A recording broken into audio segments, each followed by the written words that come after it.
News first channel ಹಾಗೂ ಡಿಜಿಟಲ್ನಲ್ಲಿ ಜಾಹೀರಾತು ನೀಡಲು ಈ ನಂಬರ್ಗೆ ಸಂಪರ್ಕಿಸಿ. ಎಸ್ಐಟಿ ಕಚೇರಿಗೆ ತೆರಳಿ ದೂರನ್ನ ನೀಡಿದ್ದಾರೆ ಮಹೇಶ್ ಶೆಟ್ಟಿ ತಿಮ್ರೋಡಿ. ಧರ್ಮಸ್ಥಳದಲ್ಲಿ ನಡೆದಂಥ ಯುಡಿಆರ್ ಪ್ರಕರಣಗಳ ಕುರಿತು ದೂರನ್ನ ದಾಖಲಿಸಿದ್ದಾರೆ. ಅದರಲ್ಲೂ 2006ರಿಂದ 2010ರವರೆಗಿನ ಅಸ್ವಾಭಾವಿಕ ಸಾವುಗಳ ತನಿಖೆಗೆ ಒತ್ತಾಯವನ್ನು ಮಾಡಿದ್ದಾರೆ ತಮ್ಮ ದೂರಿನಲ್ಲಿ ಮಹೇಶ್ ಶೆಟ್ಟಿ ತಿಮ್ರೋಡಿ. ಈಗ ಇವ್ರನ್ನ ಕೂಡ ವಿಚಾರಣೆ ನಡೆಸಲಾಯಿತು ಎಸ್ಐಟಿ ಅಧಿಕಾರಿಗಳು. ಈಗ ಹೊಸದಾಗಿ ಒಂದು ದೂರನ್ನ ಕೊಟ್ಟಿದ್ದಾರೆ. 2006ರಿಂದ 2010 ತನಕ ಯಾರೆಲ್ಲ ಅಸ್ವಾಭಾವಿಕವಾಗಿ ಸಾವನ್ನಪ್ಪಿದಾರೋ, ಅನುಮಾನವಾಗಿ ಸಾವನ್ನಪ್ಪಿದಾರೋ ಅವ್ರ ಬಗ್ಗೆ ತನಿಖೆ ನಡೆಸಿ ಅಂತ ಹೊಸ ದೂರನ್ನ ಕೊಟ್ಟಿದ್ದಾರೆ ಮಹೇಶ್ ಶೆಟ್ಟಿ ತಿಮ್ರೋಡಿ. ಹೆಚ್ಚಿನ ಮಾಹಿತಿ ನೀಡ್ತಾರೆ ನಮ್ಮ ಪ್ರತಿನಿಧಿ ಕಿರಣ್. ಈಗ ನೇರ ಸಂಪರ್ಕಕ್ಕೆ ಜಾಯ್ನ್ ಆಗಿದ್ದಾರೆ. ಕಿರಣ್, ಧರ್ಮಸ್ಥಳದ ಬುರುಡೆ ಪ್ರಕರಣಕ್ಕೆ ಸಂಬಂಧಪಟ್ಟಂತೆ ಸಾಕಷ್ಟು ಟ್ವಿಸ್ಟ್ ಸಿಗ್ತಾ ಇದೆ. ಮತ್ತೊಂದು ಹೊಸ ಆಯಾಮ 2006ರಿಂದ 2010 ತನಕ ನಡೆದಿರೋ ಅಂತ ಅಸ್ವಾಭಾವಿಕ ಸಾವುಗಳ ತನಿಖೆಯನ್ನ ಮಾಡಿ ಅನ್ನೋ ಹೊಸ ದೂರನ್ನ ಮಹೇಶ್ ಶೆಟ್ಟಿ ತಿಮ್ರೋಡಿ ಅವರು ಈಗ ದಾಖಲಿಸಿರುವಂತದ್ದು. ಕಿರಣ್,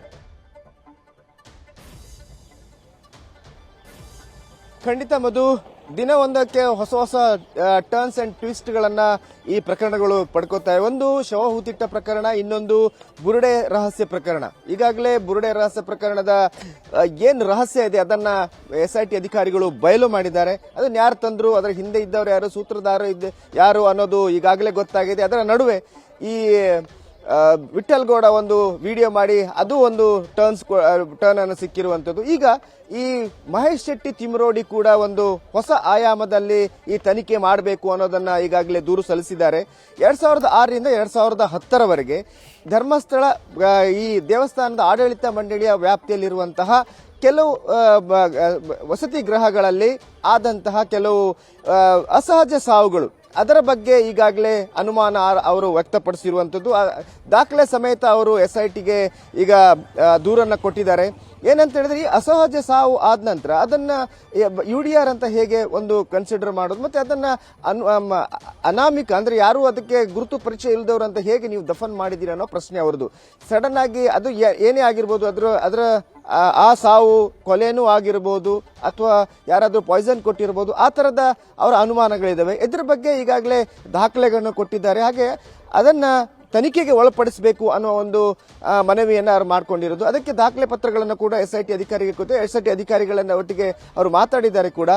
ಆದ್ರೆ ಈ ಒಂದು ಪ್ರಕರಣಕ್ಕೆ ಸಂಬಂಧಿಸಿದ ಈವರೆಗೂ ಎಸ್ಐಟಿ ಅಧಿಕಾರಿಗಳು ಮಹೇಶ್ ಶೆಟ್ಟಿ ತಿಮ್ರೋಡಿಗೆ ನೋಟಿಸ್ ಅನ್ನು ಕೊಟ್ಟಿಲ್ಲ. ನೋಟಿಸ್ ಅನ್ನು ಕೊಟ್ಟು ಅವರ ವಿಚಾರಣೆ ಕೂಡ ಮಾಡಬೇಕಾಗುತ್ತೆ. ಆದ್ರೆ ಇದರ ನಡುವೆ ಅವರು ಒಂದು ದೂರನ್ನು ಕೊಟ್ಟಿರುವಂತದ್ದು. ಇದರ ನಡುವೆ ಈ ಹಿಂದೆ ಕೂಡ ಈ ಗಿರೀಶ್ ಮಟ್ಟಣ್ಣ ಅವರು ಕೂಡ ಒಂದು ಆರೋಪವನ್ನು ಮಾಡಿದ್ರು.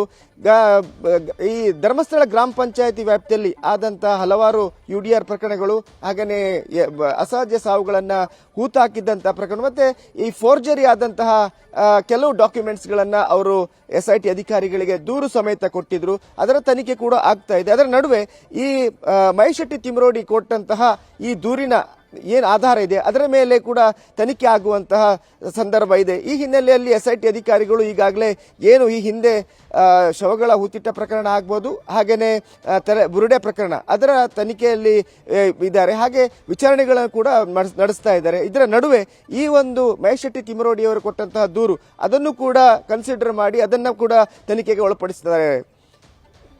ಮಧು, ಧನ್ಯವಾದ ಕಿರಣ್ ನಿಮ್ಮ ಮಾಹಿತಿಗೆ. ನ್ಯೂಸ್ ಫಸ್ಟ್ ನಿರ್ಭೀತಿಯಿಂದ ನಿಮ್ಮ ಪರವಾಗಿ.